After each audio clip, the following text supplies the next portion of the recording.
Hello guys, welcome back to my new blog.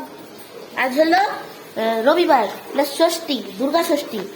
তো আজকে এই হচ্ছে আমার সকালবেলার নতুন নর্মাল জামা, নতুন ঘরেই পরে আছি, বেরোয়নি, বেশি রোদ হয়েছে বলে।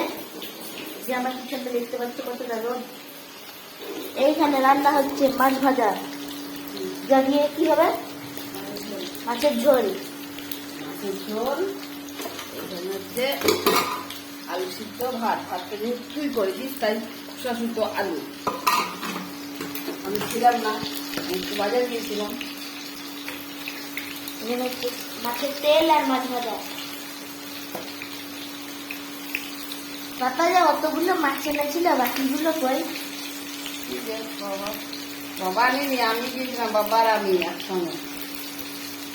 ও যাই হোক হলো। কতগুলো মাছ এক কিলো, মন মানে কি ওটা 2.5 কিলো মাছ। এইটা হচ্ছে ওই মাছ ভাজা, যা দিয়ে আমি মাছের তরকারি বলে ঝোল। একটা মাছে হচ্ছে 2 কেজি 400। মানে গোটা মাছটাই এনেছো? তো এখানে হচ্ছে মশলা বাটাবুটি, এখানে রয়েছে কাটা, হাত মাটার বাড়ি মজেদার পেঁয়াজ কাটা। যাই হোক, subscribe my channel foodie Siju. Bye by.